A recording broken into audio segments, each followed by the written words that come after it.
ஆழிமழை கண்ணா ஒன்று நீ கைகரவே ஆழியுள் book ஆழியுள் book முகந்து கொடார்த்தேரி ஊழி முதல்வன் உருவம் போல் மெய்கருத்து பாழியம் தோளுடை பற்பனாபன் கையில் ஆழி போல் மின்னி வலம்புரி போல் நின்றதின்று தாழாதே சாங்க முதைத்த சரமடை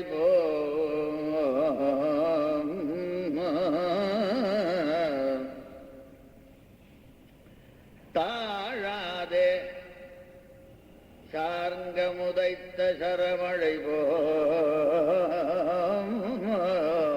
வாழ உலகினில் பெய்திடாய் நாங்களும் மாறுகழி நீராட மகிழ்ந்தோரம்பாவாய்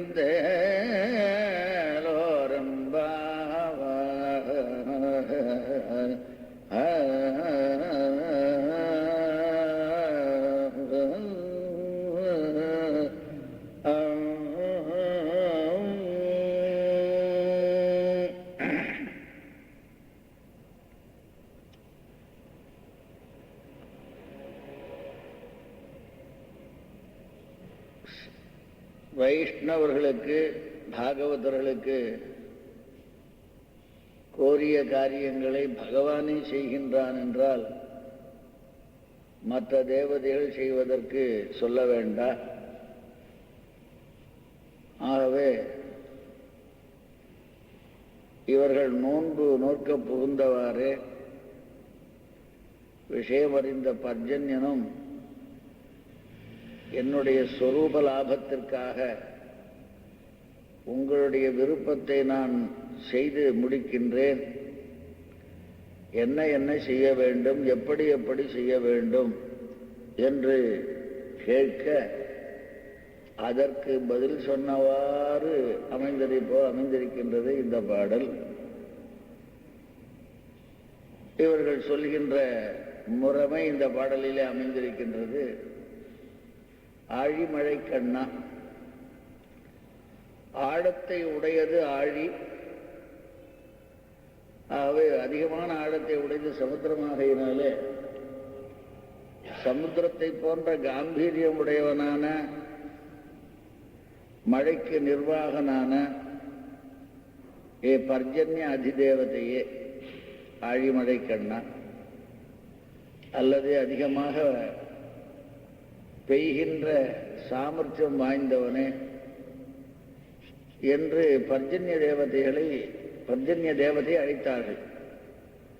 அழைத்துவிட்டு என்ன சொல்கின்றார்கள் என்றால், ஒன்று நீ கைகரவேல், ஒன்றாகிய கை, ஒப்பற்றதான கொடை. ஏனென்றால் விசும்பின் துடி வீடி நல்லால் மற்றாங்கே பசும்புல் தலைகாண்பரிது. ஆகாயத்திலிருந்து மேகத்திலிருந்து ஒரு துளி சற்று பூமியில் விழவில்லை என்றால் ஆறறிவுடைய உயிர் என்ன, ஓரறிவு உயிரோடைய புல்லு கூட அங்கே தலைகாட்டாது. விசும்பின் துளி வீடி நல்லால் மற்றாங்கே பசும்புல் தலைகாண்பரிது. எனவே நீ உன்னுடைய குடை மிகச் சிறந்தது. அந்த வள்ளல் தன்மையை நீ ஒன்று கூட குறைக்காமல், சிறிது கூட மறைக்காமல், கைகரத்தல், கை என்றால் கொடை, அதை மறைக்காமல் மறுக்கக்கூடாது. ஒன்று நீ கைகரவேல். என்ன செய்யணும்னா, ஏன்னா கொடுத்த ஒருபடி காலியா போடும். இப்ப நான் வெறுமைதானே இருக்கேன்னு கேட்டா வெளில வாங்கி விடுற இடம் இருக்குன்னு. ஆழியுள் புக்கு, சமுத்திரத்திலே மேலெழுந்த வாரியாக இல்லாமல் உள்ளே புகுந்து ஆழியுள் புக்கு அந்த நீரை முகந்து, அந்த நீரை முகந்துனா சர்வோபஜீவியமாக முகந்து, அந்த உப்பு கொண்டு வந்தால் யாருக்கு பிடிக்கும்? ஆகவே அது முகக்கரபடியிலே முகந்து அதை ஏறிட்டு கொண்டு மேலே ஏறி வரணும் இல்லையோ, முகந்து கொண்டு வந்து ஆர்த்தி ஏறி வருவதை எல்லோருக்கும் தெரிவித்து, அதனாலே அவர்கள் மனமகிழ்வார்கள். மேகம் வந்து விட்டது என்று அப்பொழுதுதான் தெரியும். காயறவாளுக்கு தான் மேகம் வந்ததுன்னா அவ்வளவு சந்தோஷம் தெரியும். ஆக ஒரு நீர் சாவி பயிரில் இருக்கின்றவன் மேகம் வந்ததுன்னா சந்தோஷப்படுவான். கொடு ஆர்த்தி ஏறி எப்படி வர வேண்டும் என்றால் மெய்கருத்து கண்ணங்கரேன்னு வரணும். நீருண்ட மேகமானது அப்படிதான் இருக்கும். எதை போலன்னா ஊழி முதல்வன் உருவம் போல் மெய்கருத்து.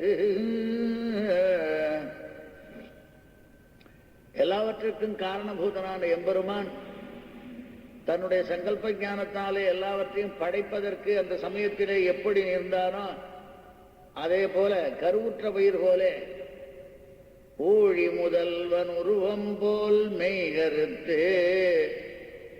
அவை திருமேனியினுடைய அழகு இப்படி இருக்கணும், எம்பெருமானுடைய திருமேனி போல இருக்கணும். பாழியம் தோளுடை பற்பனாபன் கையில் ஆழி போல் மின்னி. மிகச் சிறந்ததான தோளுடையவன், விசாலமான தோளுடையவன், மிடுக்கான தோளுடையவன், வலிமை வாய்ந்த தோளுடையவன். ஆகவே வலிமை என்ன, அழகு என்ன, இதோடு கூடிய தோளுடையவன். பாழி அம் தோளுடை, அதற்கு மேலாக பற்பநாபன், நாபியிலே பத்மத்தை கொண்டவன், அவனுடைய கையிலே இருக்கின்ற திருவாழியாழ்வானை போல நீ மின்ன வேண்டும். அதே போல ஆழி போல் மின்னி வலம்புரி போல் நின்றதிந்து. வலம்புரி சங்கமாய், வலம்புரி சங்கங்களுக்குள்ளேயே சிறந்ததான பாஞ்சஜன்யம். இடம்புரி சங்குகள் எத்தனையோ கொண்டது வலம்புரி சங்கு. வலம்புரியிலேயே மிக உயர்ந்தது சலஞ்சலம். எத்தனையோ சலஞ்சலங்களை போல விட மிகச் சிறந்தது பாஞ்சஜன்யம். ஆகவே அதை போல வலம்புரி போல் நின்றதிர்ந்து. அது மட்டுமில்ல, சிறிது கூட காலந்தாழ்க்காமல் சார்கம் உதைத்த சரமழை போல், எம்பெருமானுடைய சார்கம் என்கின்ற வில்லில் இருந்து வேகமாக வருகின்ற வில்மழை எப்படி வருமோ அது போல இந்த தாரைகள் விடாமல் பெய்ய வேண்டும். ஆனா உதாரணம் சொன்னேன்னு பயப்பட வேண்டாம். அந்த சார்கத்திலிருந்து வர அம்பெல்லாம் புறத்தார கொல்லும். அதை போல வரத்துல சொன்னே ஒழிய வாழ உலகினில் பெய்திடாய். அங்க வீழ பெய்தவனவன் இங்க வாழ பெய்ய வேண்டும். அந்த வாழ உலகினில் எல்லோரும் வாழ பெய்திடாய். ஏனென்றால் இதெல்லாம் தெரிந்ததுதானே, என் வேலையை நீங்க சொல்லணும். இதனாலே நாங்கள் மகிழ வேண்டும், ஊரும் மகிழ வேண்டும். பெண்கள் எல்லாம் நோற்றார்கள், அதன் காரணமாக மழை வந்தது என்று எங்களுக்கும் ஒரு பெருமை. அதோடு கூட மறைமுகமாக எம்பெருமானோடு கலக்கின்ற பெருமையும் எங்களுக்கு உண்டு. ஆகவே ரெண்டு விதமான மகிழ்ச்சி. வாழ உலகில் நாங்களும் மாறுகழி நீராட. நீராடுவதற்கு முக்கியமாக வேண்டிய ஜலம் வந்தது, எம்பெருமானோடைய காலத்தில் மழையும் பெய்தது. இப்படினாலே நாங்கள் மகிழ்ந்து இருப்பதற்காக எங்களுடைய காரியங்களை இன்னென்னவாறு நீ செய்ய வேண்டும் என்று பட்டியல் போட்டு காண்பித்தார்கள். கோபிகளுக்கு எப்படி பசுக்களுக்கு சிறந்த காரியங்களை செய்து காண்பிப்பானோ அதே போல கோபிகளுக்கும் கையாளாக இருந்து காரியத்தை செய்தவன் எம்பெருமான். எப்படி செய்தான் என்றால் பெரியாழ்வார் சொல்வார், முதல்ல அவளுக்கெல்லாம் மஞ்சள் அழைச்சு கொடுப்பானாம். அந்த மஞ்சள் அழைச்சு கொடுத்தா அது பற்றதா இல்லையான்னு பார்க்கணுமா, நல்ல மஞ்சளா வேண்டாமா, இவனே உடம்புல தேய்ச்சி பார்த்துன்னு கொடுப்பான். பற்று மஞ்சள் பூசி பாவை மாரொடு பாடியில் சிற்றில் சிதைத்து எங்கும் தீமை செய்து திரியாமே. யசோதையானவர்கள் கொஞ்சம் கஷ்டப்படுற மாதிரி ஒரு பாசுரத்தை சொல்றார். இங்க இருந்தானா இப்படி எல்லாம் பண்ணிட்டு இருப்பான், இதெல்லாம் இல்லாம நான் மாடு மேய்க்க அனுப்பிச்சுட்டேனேன்னு கஷ்டப்படுறான். இங்க இருந்தா என்ன பண்ணுவான் அப்படின்னா, பற்று மஞ்சள் பூசி, தானும் பூசி அவர்களுக்கும் பூசி. அவளுக்கு பூச தெரியுமோ தெரியாத மஞ்சள் இவன் தான் பூசுவான். பற்று மஞ்சள் பூசி பாவை மாரோடு பாடியில் அவ ஏதாவது இந்த மண்ணு வீடு கட்டியிருந்தாலும் அதை உதச்சி கட்டி சண்டை போட்டுருப்பான். இப்படி அவளுக்கு வேடிக்கையாக அணுக்கனாக இருந்தான் பகவான். பகவானே அவளுக்கு வேண்டிய காரியத்தை செய்யும் பொழுது பர்ஜன்யம் கேட்பறதுக்கு என்ன தாயம் கங்கிறதுக்காக சொன்ன. மேலும் அவ்வவிடம்புக்கு அவ்வாயர் பெண்டிற்கு அணுக்கனாய், அவள் சுவாமிகள் சுவாமினிகள், இவர்களுக்கு தாசன் அப்படியா இருந்து கொவ்வை கனிவாய் கொடுத்து கூழமை செய்யாமே, இப்படி எல்லாம் இல்லாம நான் அனுப்பிச்சுட்டேன்னு சொல்றான்.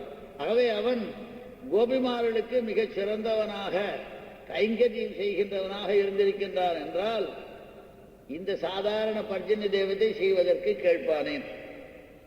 ஏன்னா அவனே கிச்சித்காரம் பண்ணும் பொழுது எல்லா தேவதைகளையும் கிச்சித்காரம் பண்ணும். இப்ப வேண்டியது நோன்புக்கு மழைக்காகான் அப்படின்னாலே பர்ஜன்யன் வந்தார். காரணம் எம்பெருமானுடைய இது இருந்தால் திரவந்தி தைத்யாக பிரணமந்தி தேவதாக நஷ்யந்தி ரக்ஷாம்சி அபயாந்தி ஜாரயः யத்கீர்த்தனாத் சோத்புத ரூபகேண மமாஸ்து மாங்கல்ய விவர்தயே ஹரி. நிருசிம்மனை பத்தி மாங்கல்ய ஸ்தோத்திரம். அதுல எந்த எம்பெருமானுடைய கடாட்சம் யாருக்கு இருக்கோ அந்த சமயத்தில் அவருக்கு விரோதிகளான தானவர்கள் ஓடுற, அவளை தெய்வங்கள் வணங்குறது, அவளையே ரக்ஷஸெல்லாம் நாசமாறது, ஹரி சத்ருக்களும் நாசமாற, யாருடைய பேரை சொன்னா போருமோ மாங்கல்யமானது மிக சுப பரம்பரையானது உண்டாடுதுன்னா அவை தேவதையில ஒத்தனான யாரோ பர்ஜன்யன் அவள் சொல்வதை கேட்பதற்கு உருப்படுவதற்கு ஒன்றும் மிக இல்லை. ஏன்னா எம்பெருமானுடைய கட்டுப்பாட்டிற்கு அடங்கி மற்ற தேவதையெல்லாம் என்னென்ன செய்யுதுங்கிறது ரொம்ப அழகா சொல்றாரு. பீஷாஸ்மாத்வாதः பவதே பீஷோதேதி சூர்யः பீஷாதக்னிச்சேந்திரஸ்ச மிருத்யுர்தாவதி பஞ்சம இதி. எம்பெருமான் இருக்கிற பயத்தினால காத்து மற்றவாளுக்கெல்லாம் லீவு போடுறோம் ஆபீஸுக்கெல்லாம். இவெல்லாம் என்னைக்கும் லீவு போட மாட்டா, லீவு போட்டா எல்லாம் க்ளோஸ். சூரியன் லேவ பீஷாஸ்மாத்வாதः பவதே பீஷோதேதி சூர்யः, ஒரு நிமிஷம் கூட வித்தியாசம் கிடையாது. பீஷாதக்னிச்சேந்திரஸ்ச, அக்னியும் அதன் காரியம் தெரியுது, இந்திரன் அதை தவிர இல்லை. ஓடி ஓடி வேலை செய்யறான் அந்தந்த காரியங்களை செய்யறதுக்கு. மிருத்யுர்தாவதி பஞ்சம இதி. ஆகவே எம்பெருமானுடைய கட்டளைக்கு படிந்தவர்கள் என்றால் பர்ஜன்ய தேவத்தை பற்றி கவலைப்பட வேண்டும். அதிலையும் வைஷ்ணவனை கண்டா நமனுடைய யமனுடன் என்ன யமனுடைய தமர்கள் என்ன எல்லோருக்கும் பயம். ஒரு சமயத்துல அஜாமள உபாக்கியானத்துல 2 பேர் வந்தா அவன் ஆயுஷன் போறதுக்கு, யமதூதாள். விஷ்ணு தூதாள் 3 பேர் வந்தார். 3 பேரும் 2 பேருக்கு நிறைய சம்பாவனை பண்ணான். சண்டை வந்தது, நிறைய சம்பாவனை பண்ணி அனுப்பிச்சுட்டான். அவன் ஆயுஷன் போயிட்டான்.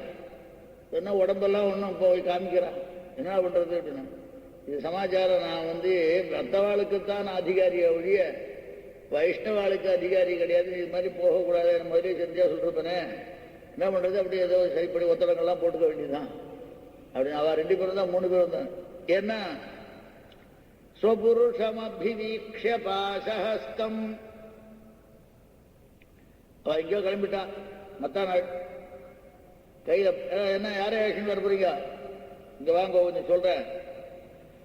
அதையும் தூரம் இல்லாம எல்லாருக்கும் காது கேட்காம தனியா போய் ரகசியமா காதல சொன்னான். யமக்கில வததி தஸ்ய கர்ண மூலே, காதுண்ட மெல்ல ரகசியமா சொன்னான். வெளியில தெரியாத, வெளியில சொன்னா கொஞ்சம் வெக்கமா இருக்கு, இருந்தாலும் ரகசியமா சொல்றேன். ஏன்னா பரிஹர மதுசூதன பிரபன்னான்னு எம்பெருமானிடத்துல சரணாகதி அடைஞ்சவாள விட்டுடு. ஏன்னு கேட்டா பிரபுரகம் அந்நியன்றாம், நான் மற்றவாளுக்கு தான் பிரபுவே ஒழிய நான் வைஷ்ணவானாம், வைஷ்ணவர்களுக்கு நான் பிரபு இல்லை, அதனால அங்க போகாதே. அங்க போனா கொஞ்சம் உடம்பு ரிப்பேரா தான் ஆகும், என்ன பண்றது? அதை மைஷிபிராந்தி அழகாக சொல்கின்றார். திறம்பேன் கண்டீர் திருவடிகள் நாமம், எம்பெருமானுடைய பெயரை தவிர மற்றும் மறந்தும் புறந்தொழா மாந்தர் அவ இருந்தா இறங்கியும் சாதுவாய் போதுமின்கள் என்றான். அவன்கிட்ட சாதுவா வணங்கி போயிடுவோம், அங்க போகாது. என்ன எப்படின்னா நமனும் தன் தூதுவரை கூவி செவிக்கு, கூவுறது மாத்திரம் கூவினான, இந்த ரகசியத்தை சொன்னது யாருக்கும் தெரியாம சொன்னான்னா பததிகளை தஸ்ய கர்ணம் மூலை, அதுக்கு நேர. மேலும் முதலாழ்வார்கள் அவன் தமர் எவ்வினையராகிலும், அவன் தமர் பாகவதர்கள் எப்பேற்பட்ட வினையுடையவளாக இருந்தாலும் எந்த செயலை செய்துள்ளாக இருந்தாலும் எங்கோன் அவன் தமர் என்றொழிவது அல்லால், எப்படி செஞ்சாலும் பாகவதன்ற தவிர நமன் தமரால் எண்ணப்படார். நமன் தமரால் ஆராயப்பட்டு அறியார் கண்டீர் அரவண மேல் பேராயத்து ஆட்பட்டார் பேர். ஆகவே ஒரு அபாகவதனாக இருந்தாலும் கூட பாகவதனுடைய பெயரை வச்சுட்டா கூட அவன் கிட்ட வரமாட்டான். அவன் ஏதோ ஒருத்த, ஆனா ஏதோ திருமைஷாழ்வான்னு பேர் வச்சுட்டான்னு வச்சுப்பான், அவனுக்கு வைஷ்ணவத்துக்கு சம்பந்தமே இல்லை. அப்படி இருந்தாலும் பேரை வச்சுட்டானோ இல்லையா, அவன் கிட்ட கூட அவன் வரமாட்டான். அப்புறம் பட்டர் காலக்ஷேபம் பண்ணிட்டே இருந்தார். எழுந்திருந்தான். ஒரு சந்தேகம் எனக்கு, என்ன சமாச்சாரம்? பகவான் இடத்துல பிரபத்தி பண்ணவாள்லாம் மற்ற தெய்வங்கள்ட எப்படி நடக்கணும்னு ரொம்ப நன்னா இருக்கே, கொஞ்சம் மாத்தணும், வேற ஒண்ணும் இல்லை. பிரபன்னர்கள் விஷயத்திலே மற்ற தெய்வங்கள் எப்படி நடந்து கொள்ள வேண்டும்னு கேளும், அது நன்னா இருக்கும். ஏன் அப்படின்னு கேட்டா நான் சொல்லல, வேதங்கள்லாம் சொல்றது. பிராமணோ வித்யாதி சுத்தம். இப்படி எம்பெருமான யார் அறிகின்றானா தஸ்ய தேவா அசன்வசே, அவவசமாக தேவர்கள் இருக்கின்றார்கள். சர்வேஸ்மை தேவா பலிமா பஹந்தி தாயோ வேத சவேத பிரம்மா சர்வேஸ்மை தேவா பலிமா வஹந்தி. இதெல்லாம் யார் தெரிஞ்சுக்காளோ பகவான் அறிஞ்சவன். எவன் பகவான் அறிஞ்ச பாகவதனோ அவனுக்கு எல்லாரும் தேவதைகள்லாம் கப்பம் கட்டுறான்னு. ஆகவே கேள்வி கொஞ்சம் மாற்றினா ரொம்ப நல்லா இருந்திருக்கும், வேற ஒண்ணும் இல்லை. ஆகவே இந்த பர்ஜன்யனும் இவர்கள் விஷயத்திலே வந்து நாங்கள் என்னென்ன செய்ய வேண்டும் என்று எப்படி செய்ய வேண்டும் என்று கேட்க அவனை விழித்து பரிசையாக செய்ய வேண்டிய காரியங்களை இந்த பாட்டிலே சொல்கின்றாள் நாச்சியார். ஆழிமழை கண்ணா, கண் என்றால் இடம், ஆழி என்றால் ஆழ்ந்த இடமான சமுத்திரம், சமுத்திரம் போன்ற காம்பீரியமான மழைக்கு இருப்பிடமானவனே, மழைக்கு நிர்வாகனே. என்ன சமுத்திர இவ காம்பீரியன்னு ராமாயணத்துல பேர்பட்ட கம்பீர சுபாவம் உடையவனே. இப்ப பிரம்மருத்ராதிகளுக்கு படைப்பும் அழித்தலும், ஆனால் எம்பெருமானுக்கு காத்தலே வைத்துக் கொண்டிருக்கின்ற மாதிரி எம்பெருமானை போன்ற நிறம் செயல் எல்லாம் இவனுக்கு இருக்கின்றபடியாலே கொண்டாடுகின்றார்கள். ஆழிமழை கண்ணா, ஆகவே உன்னுடைய நாட்டாருடைய சிறுமை பர்ஜன்யவல் லட்சண பிரவர்த்தியான்னு உண்டு. பணக்காரன் ஏழை ஆணு பொண்ணு அதெல்லாம் பார்க்காத எங்கேயும் ஒரே விதமாக நீ மழை பொழிவது ஔதாரியம் உடையவன், வள்ளல் தன்மையுடையவன். ஆகவே உன்னுடைய பெருமைக்கு ஏற்ப மழை பொழிய வேண்டும் என்பதற்காக கூப்பிடுகின்றார்கள் ஆழிமழை கண்ணா. அல்லது ஆழி என்று சக்கரமாக இந்த டொராண்டோன்னு சொல்றாலோ இல்லை, மண்டல வருஷமாக வருஷிக்கும்படியான சாமர்த்தியம் வாய்ந்தவனே. ஆகவே நீ மழை பொழிய வேண்டும். எப்படி மழை விடதா? உனக்கு ஏற்றபடி மழையை பொழிய வேண்டும்.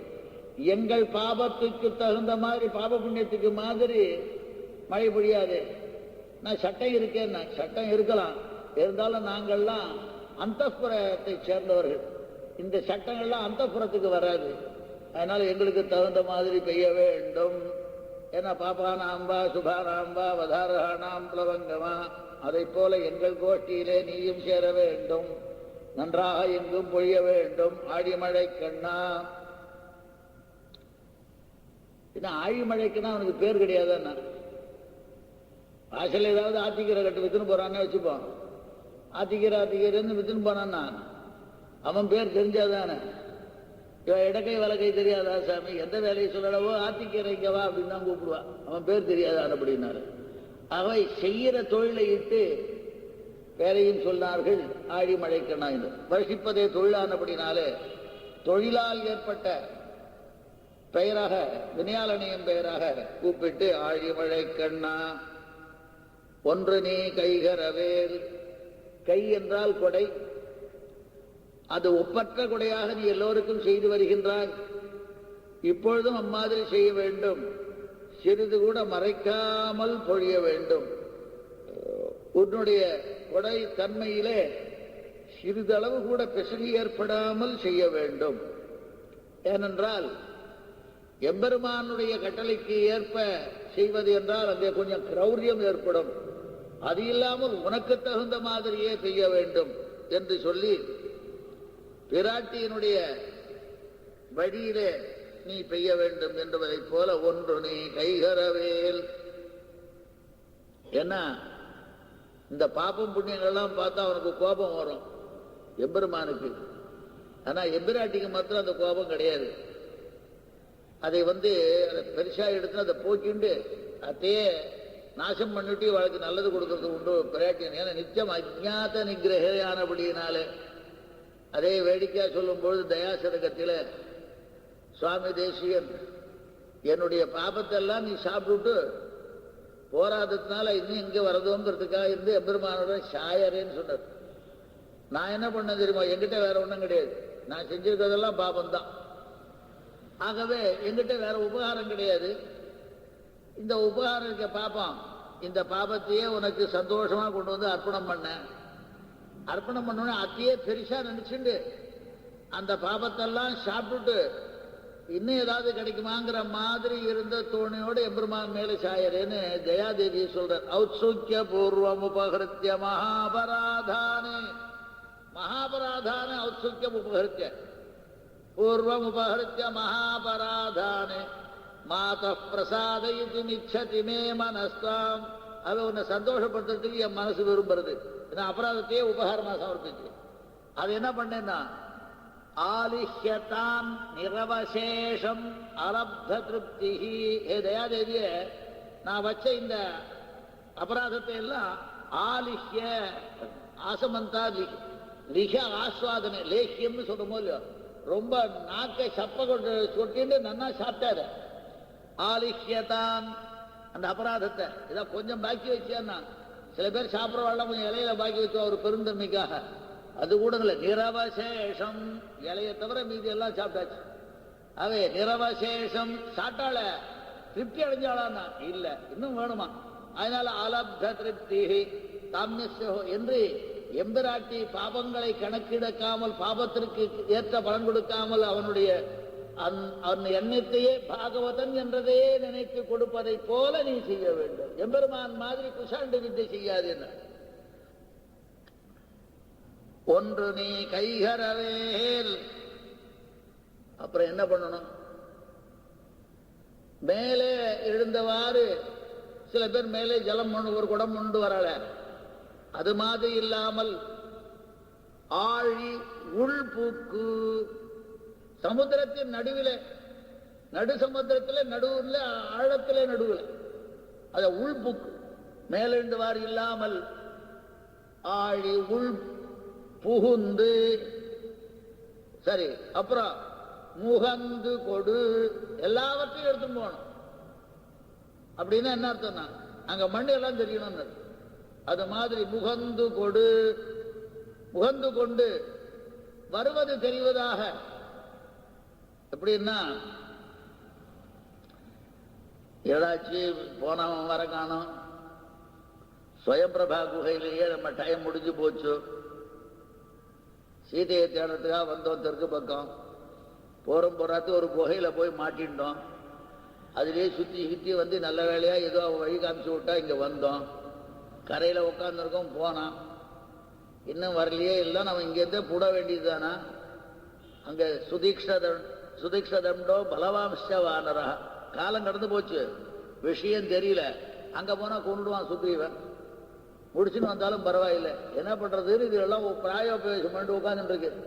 அந்த சமயத்துல எல்லாத்தையும் முடிச்சுட்டு வரார் இவர் ஹனுமார்.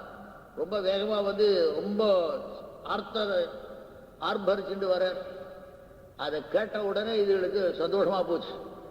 இந்த நாதத்தோட வரவன் காரியம் முடிச்சுட்டு தான் வந்திருக்கான், நாம பழைச்சோம் அப்படின்னு அவ எப்படி சந்தோஷப்பட்டாளோ அது மாதிரி நாங்கள் சந்தோஷப்படும்படியாக நீ ஆர்த்த துவனி பண்ண வேண்டும். ஆர்த்தர்கள் சந்தோஷப்படும்படியாக நீ துவனி பண்ணணும். ஆர்த்தி பேராரவாரத்தை செய்து ஏறி எங்க ஏறுறது? அவகாசம் அடைய, ஆகாசம் பூர்த்தி அடைத்துக் கொண்டு பரம்பி ஆர்த்தி ஏறி மெல்ல வரணும்னு வேடிக்கை சொல்லும் பொழுது ஒரு கவி மேகங்கள்லாம் போறது எப்படி போறது தெரியுமான்னு அதுக்கு ஒரு உதாரணம் சொன்னான். அத மாதிரி நீ மேகங்கள் வரணும்னு.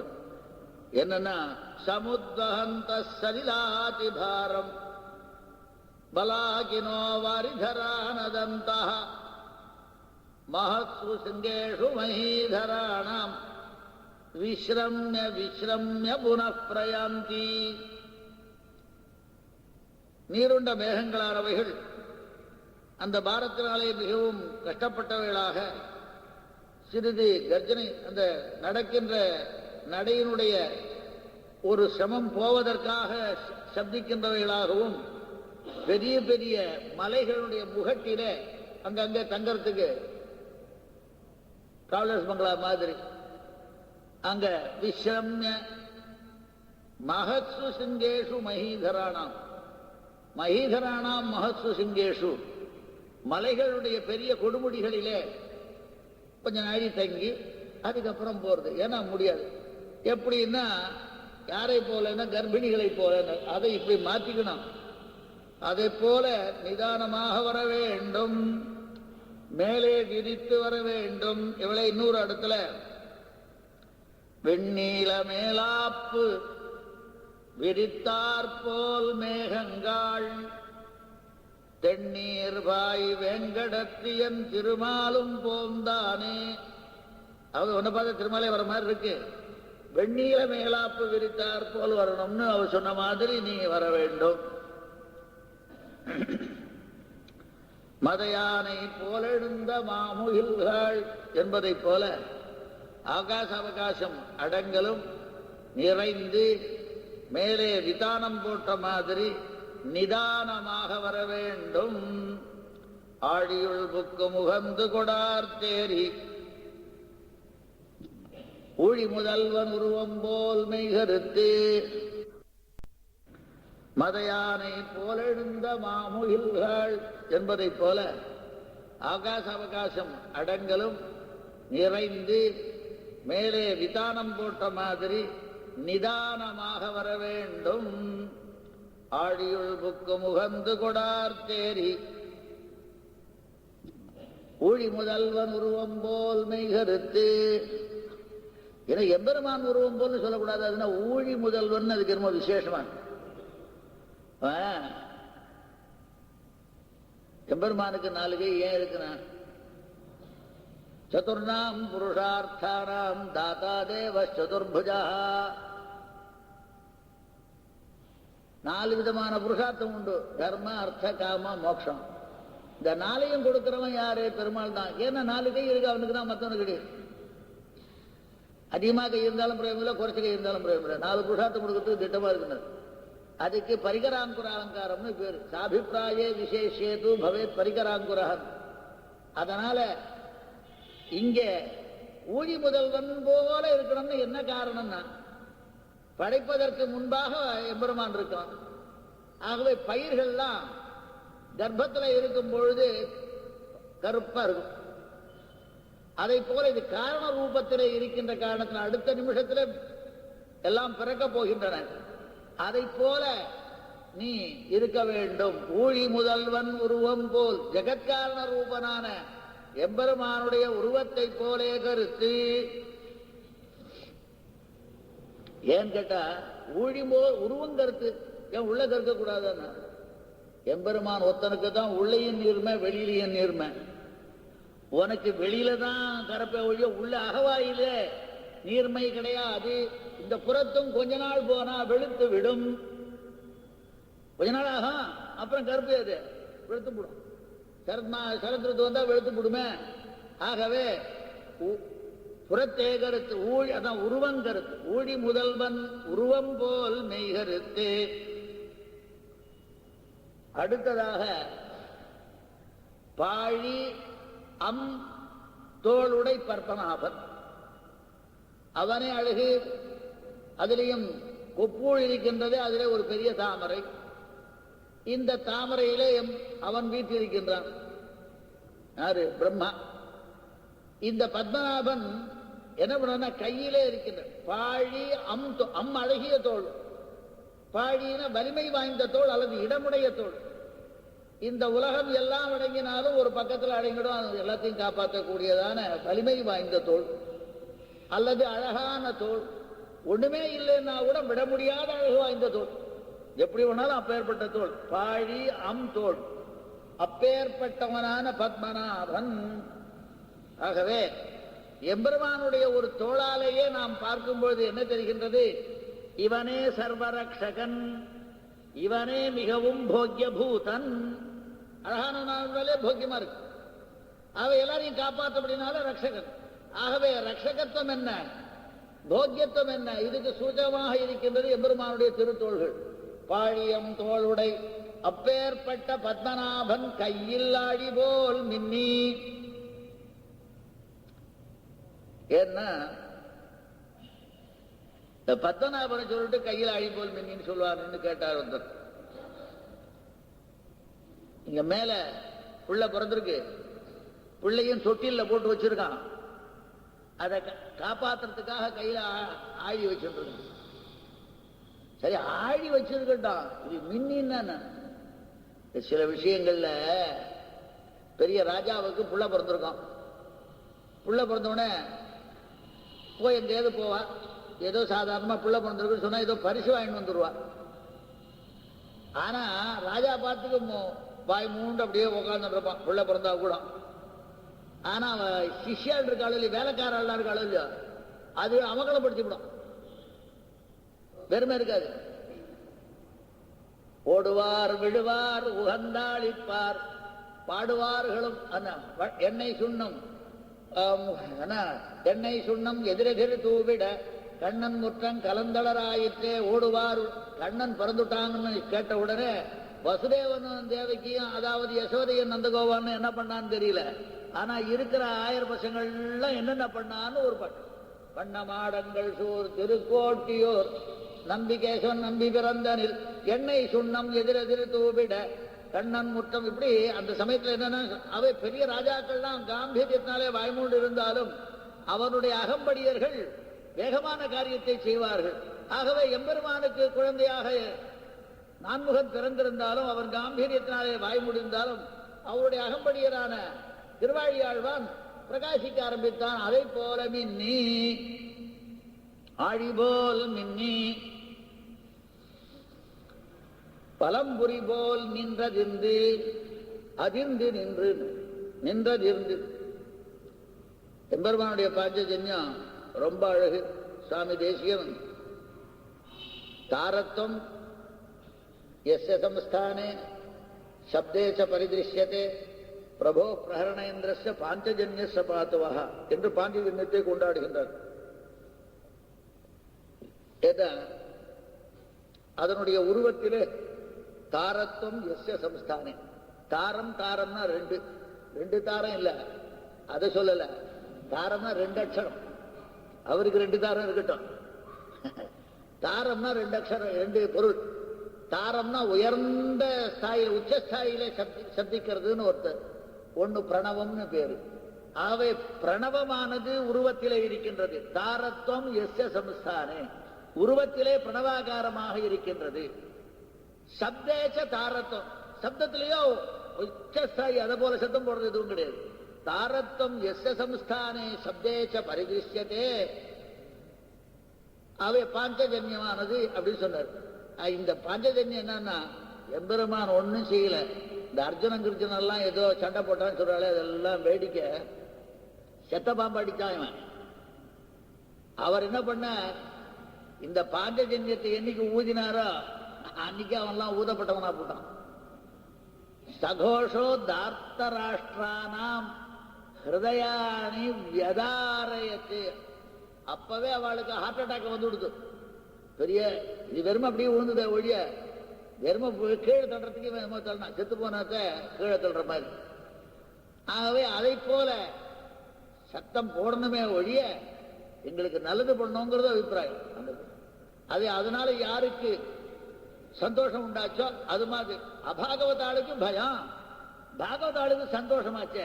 ஆகவே நின்று அதிர்ந்து விடாமல் முழங்கி நின்றதிர்ந்து தாழாதே, சிறிது கூட தாழக்கூடாது. என்ன, நாங்க நோன்பு நோக்கணும், கொஞ்ச நாள் ஆகி போச்சுனாலும் ஜலம் இல்லைன்னா கஷ்டம். அது ஜலம் இல்லைன்னா என்னங்கிறது எல்லாருக்கும் தெரிஞ்ச விஷயம்தான். அதனால அவ சொல்லி நம்ம தெரிஞ்சுக்கணும், ரொம்ப தெரியும். இன்னும் நாளாகி போச்சுன்னா இன்னும் கஷ்டமா இருக்கும் போல் இருக்கு. ஆகவே தாழாதே சார்ங்கம் உதைத்த சரமழை போல். அது என்னன்னா, இவர் விடலையான்னு சார்ங்கம் உதைத்து தள்ளியதான அம்புக்களுடைய கூட்டங்கள் போல. இவர் விட்டாரா, சார்ங்கம் விட்டுதான? இவர் பேருக்கு கை வைப்ப, இவர் ஒண்ணு வச்சா அது 1000 கிளம்பும் அதுல இருந்து. ஏன்னு கேட்டா, ராஜாவை விட ராஜாவினுடைய சேனைகள் கிளர்ந்தெழுந்தால் அதை அடக்க முடியாதுன்னு, அகப்படையர் கிளர்ந்தெழுந்தால் அடக்க முடியாது. ஆகவே அது கிளம்பின காரணத்தினாலே முடியாது. ஏன்னு கேட்டா, இதுக்கு முன்னாடி சாதாரணமா இருந்தது, இறை பெறாத பாம்பு போல இருந்தது. இறை பெற்றவாடு 1க்கு 100 எம்பெருமான் பெருமை சொன்னா போறோம், அதுவே எல்லாத்தையும் செஞ்சுடும். ஆகவே வேடிக்கை சொல்லும் பொழுது பெரியாழ்வார் பல்லாண்டென்னு பவித்திரனை பரமேட்டியை, சந்தோஷம். எதையோ ஆண்டான், லோகத்தை ஆண்டான் கூட இல்லப்பா, இவன் சார்ங்கம் என்னும் வில்லா ஆண்டான் தன்னை. என்னன்னா, சார்ங்கம் என்ற வில்லை ஆள்றதே பெரிய கஷ்டம். அது எங்க எதுக்காக சொல்றாருன்னா, அது வேற ஒரு இடத்துல இருக்குன்னு. அந்த வில்லை ஆள்றது யாராலையும் முடியாது. அப்படி ஆனதுனாலே அவன் பரதத்துவம். இந்த தனுர்வேதம்னு ஒண்ணு உண்டு, அதெல்லாம் மறைஞ்சு போச்சு. அது எங்கோ சில இடங்கள் கிடைக்கிறது. அந்த தனுர்வேதமானது வசிஷ்டர் பண்ணது. அந்த தனுர்வேத சம்ஹிதையில 44வது ஸ்லோகத்திலிருந்து 45வது ஸ்லோகம் 2 ஸ்லோகம் மிக அழகாக சார்ங்கத்தை பத்தி பேசு. எல்லாத்தையும் பத்தி சிலதெல்லாம் பேசுறது. அந்த பேசுற சமயத்துல சார்ங்கத்தை பத்தியும் பேசுறது. அது ஏன்னா தனுர்வேதம் வச்சோம் இல்லையா, அந்த ஒவ்வொரு வில்லையும் பத்தி பேசும்பொழுது எம்பெருமானுடைய சார்ங்கத்தை பத்தி பேசும்பொழுது சொல்றது, சார்ங்கம் புனர் தனுர் திவ்யம் விஷ்ணு பரமமாயுதம் விதஸ்தி சப்தமம் மானம் நிர்மிதம் விஸ்வகர்மணா. விஸ்வகர்மாவினாலே விஷ்ணுவாக இருக்கின்ற சமயத்திலே செய்யப்பட்டதான இந்த சார்ங்கம் என்ற வில்லானது 7 விதஸ்தி அப்படின்னு ஒரு கணக்கு. அந்த உயரம் உடையது, மிகச் சிறந்ததான விஷ்ணுவுக்கு சிறந்த வில்லு. ஏன்னா வில்லை பத்தி தானே பேசுற சாஸ்திரம் அது. ஏன்னா அதுக்கப்புறம் என்ன சொல்றாருன்னா, ந ஸ்வர்கே ந பாதாளே ந பூமௌ கஸ்யஜித் கரே. அது சொர்க்கத்திலேயே இருக்கட்டும், பாதாளத்திலே ஆகட்டும், பூமியிலே ஆகட்டும், விஷ்ணுவை தவிர வேற யாராலையும் அதை தரிக்க முடியாது. பாதாளே தத்தனுர் வசமாயாதி முக்தைகம் புருஷோத்தமம். எம்பெருமான விட்டு வேற யாராலையும் அதை அடக்க முடியாது. அதனால்தான் இதை இந்த சூக்ஷத்தை தெரிஞ்சின்றார் பெரியாழ்வார். சார்ங்கம் என்னும் வில்லாண்டான் தன்னை. எத்தனையோ ஆண்டான்லாம் கவலை இல்லை, இந்த வில்லாண்டான் தான் கொஞ்சம் கஷ்டன்ற மாதிரி கடைசியில் முடிக்கிறது. ஆகவே அப்பேற்பட்ட சார்ந்தம் உதைத்த சரமழை போல். சரி, என்ன பண்ணணும்? சரமழை போல எல்லாரையும் கொண்டுணுமா அப்படின்னு கேட்காத. சரமானது கொன்றது மற்ற அபாகவத்தரை. நாங்கள் எல்லோரும் பாகவதரோ அபாகவதரோ எல்லாரும் வாழணும்னு அறிவோம். வாழ உலகினில் எல்லோரும் வாழ உலகினில் பெய்திடாய். ராட்சத ஜாதி அழிப்பதைப் போல் அழிக்காமல் எல்லோருமே வாழும்படியாக நீ பெய்திட வேண்டும். அதனால என்னன்னா, நாங்களும் மகிழ்வோம். நாங்களும் ஊரும் மகிழும், நாடும் மகிழும், எல்லாமே மகிழும். அவ்வாறு காரியத்தை நீ செய்ய வேண்டும் என்று முடித்தார்.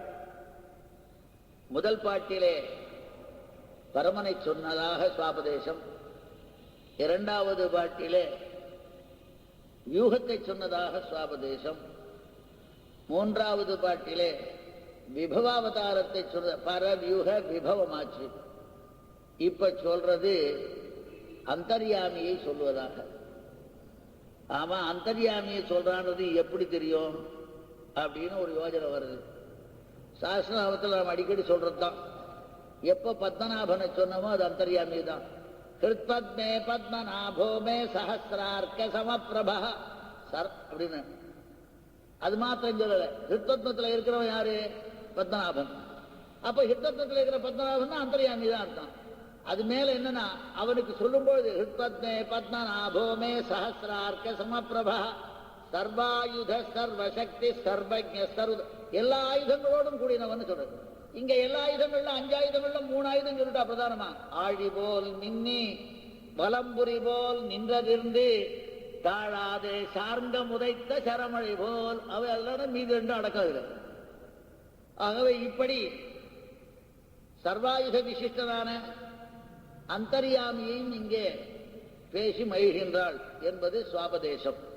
ஆகவேதான் சுவாமி நம்மாழ்வார் தெருடியாகில் நெஞ்சே வணங்கு திண்ணம் அறிந்து மறுடியேலும் விடாய் கண்டாய் நம்பி பற்பநாபனையே. பற்பநாபன் உயர்வர உயரும் பெருந்திரலோன் ஏற்பரன் என்னை ஆக்கிக் கொண்டு எனக்கே தன்னை தந்த கற்பகம் என்னமுதம் கார்முகில் போலும் வேங்கடனர் வெப்பன் ஆழிமழைக்கண்ண. அவே அந்த நம்மாழ்வார் சம்பாதமும் அழகா இருக்கு. இதை தவிர சுவாமி தேசிகன் 12 நாமத்திலே அத்திகிரி பெருமாளை வணங்குகின்ற பாங்கு ரொம்ப அழகு. பத்மநாப ரூபமாக எம் பற்பநாபனும் என்பின் மனம் பற்றி மன்னி நின்று உள்ளே மன்னி நின்று வெம்பன் கதிரவன் 1000 மேவிய மெய்யுருவாய் திருப்பத்மே பத்மநாபோமே சஹசிரார்க்க சமப்பிரபா. அதுதான் வெம்பன் கதிரவன் 1000 மேவிய சஹசிரார்க்க சமப்பிரபா. 1000 சூரியனுடைய தேஜஸை உடையவனாக வெம்பன் கதிரவன் 1000 மேவிய மெய்யுருவாய் அம்பன் கரங்கள் அந்த அழகிய கரங்களிலே 5 கொண்டு அஞ்சல் என்று அளிக்கும் செம்பன் திருமதில் சூழ் சிந்துராச்சல வெற்பனே. சிந்துராச்சலம்னா அஸ்திகிரி, சிந்துரம்னா யானை. அப்பேற்பட்ட எம்பெருமான் அர்ச்சாவதாரம் ஏதாவது அந்தர்யாமியாக இருக்கின்றான் என்பதை பத்மநாபன் என்ற சப்தத்தினாலேயே சொல்லியிருக்கின்ற காரணத்தினாலே இங்கே பத்மநாப ரூபமான எம்பெருமானையும் வழிபட்டாள். அவை முதல் 5 பாடலிலே பரவியூக விபவ அந்தர்யாமி, அடுத்தது அர்ச்சாவதாரத்தை பிரதானமாக கொண்டதாக வழிபடப் போகின்றாள் என்று சொல்லி இதோடு முடித்துக் கொள்கின்றேன். கவிதார்க்கிய சிம்மாய கல்யாண குணசாலினி ஸ்ரீமதே வெங்கடேசாய வேதாந்த குரவே நமஹ.